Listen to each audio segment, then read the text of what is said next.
عمران خان صاحب وزیر اعظم بن گئے تو باجوہ صاحب کا خیال تھا کہ اب یہ ہمارے یس مین ہوں گے. تو میں نے جب عمران خان صاحب وزیر اعظم بن گئے تو میں نے ایک کالم لکھا، عمران خان آپ کا یس مین نہیں ہوگا، اور وہ کالم بھی اس میں شامل ہے. آپ کو یاد ہوگا کہ جب عمران خان صاحب وزیر اعظم تھے تو وہ جنرل باجوہ صاحب کی بڑی تعریفیں کیا کرتے تھے. جب وہ ان کی تعریفیں کیا کرتے نا تو ہم اس وقت پھر دل میں مسکرایا کرتے تھے، اور ببانگ دوہل اپنے ٹی وی پروگرام میں، اپنے کالموں میں میں یہ کہا کرتا تھا کہ یہ بات چلے گی نہیں، کیونکہ باجوہ صاحب جو ہیں وہ عمران خان سے کچھ ایسے کام کروانا چاہتے تھے جو کہ عمران خان کرنا نہیں چاہتے تھے. اچھا، اب کام تو یہ بہت سے تھے، لیکن اس میں میں آپ کو 2 یا 3 چیزیں بتاؤں گا. ایک تو یہ کہ عمران خان صاحب کو یہ کہا گیا کہ آپ اسرائیل کو انگیج کریں. یہ 2019 کی بات ہے.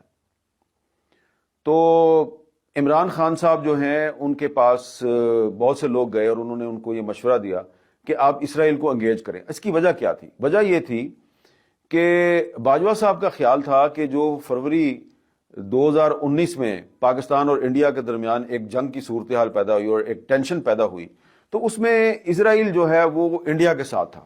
تو وہ ہمیں یہ کہتے تھے کہ جی ہم نے مفت میں انڈیا کو اسرائیل کی صورت میں ایک اتحادی دے دیا ہے، اور بہت سے عرب کنٹریز نے اسرائیل کو تسلیم کر لیا ہے، ہم تسلیم نہیں کرتے، تو پاکستان میں اس پہ ڈیبیٹ ہونی چاہیے اور اسرائیل کو انگیج کرنے کی ضرورت ہے. اچھا، اسرائیل کو بیک چینل سے کافی سالوں سے انگیج کیا گیا ہے، لیکن عمران خان صاحب پہ کچھ زیادہ ہی دباؤ تھا کہ آپ اسرائیل کو انگیج کریں. اور ایک میٹنگ تھی پرائم منسٹر سیکریٹریٹ میں، اور اس میں بھی موجود تھا اور بھی کچھ لوگ موجود تھے. وہاں پہ عمران خان صاحب کو یہ مشورہ دیا گیا کہ آپ اسرائیل کو انگیج کریں.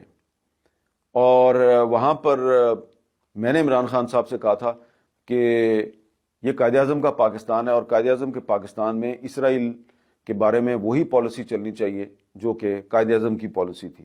اور خان صاحب نے میرے سے اتفاق کیا تھا. تو یہ بات ریکارڈ پر موجود ہے. جب عمران خان وزیر اعظم تھے اس وقت میں نے یہ بات اپنے کالم میں لکھ دی تھی، اور بعد کے جو حالات و واقعات ہیں وہ کیا ہوئے وہ آپ کے سامنے ہیں. تو وہ جو ایک ہسٹری ہے اس کو میں نے اس کتاب میں ڈاکومنٹ کر دیا ہے. اور اس کتاب میں آپ کو یہ بھی پتہ چلے گا کہ مارچ 2019 میں وہ پاکستان کا پہلا صحافی تھا جس نے دنیا کو یہ خبردار کیا کہ جسٹس قاضی فائز عیسیٰ کے خلاف کوئی سازش چل رہی ہے، اور یہ سازش نہیں ہونی چاہیے. اور اس کے بعد پھر میں نے بار بار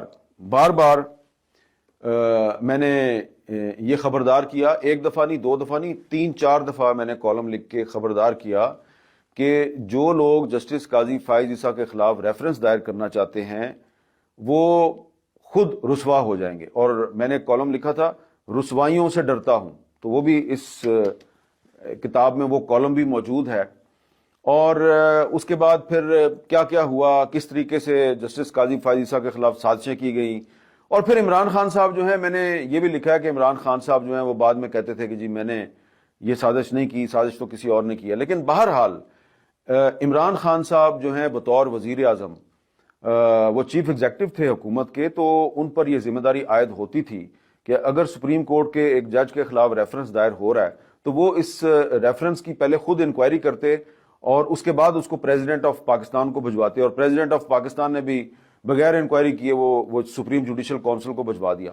تو وہ جو سارے حالات و واقعات ہیں وہ بھی اس میں ڈاکومنٹ ہیں. پھر آپ کو اس میں یہ بھی پتہ چلے گا کہ 5 اگست 2019 کو جو بھارت نے مقبوضہ کشمیر کی خصوصی حیثیت کو ختم کیا، اس کا اسپیشل سٹیٹس جو ہے اس کو ختم کیا، انڈین کانسٹیٹیوشن سے 370 اور 35A کو نکالا، اس بات کی بھی میں 5 اگست 2019 سے پہلے میں وارننگ دیتا رہا کہ یہ ہونے والا. بلکہ یہ ایک اتفاق ہے کہ جس دن انڈیا نے 370 کو سسپینڈ کیا، 5 اگست 2019، اس دن کے روزنامہ جنگ میں میرا کالم موجود تھا کہ کشمیر میں ہندوستان کی طرف سے کوئی بہت جارحانہ قدم اٹھانے کا فیصلہ ہو چکا ہے.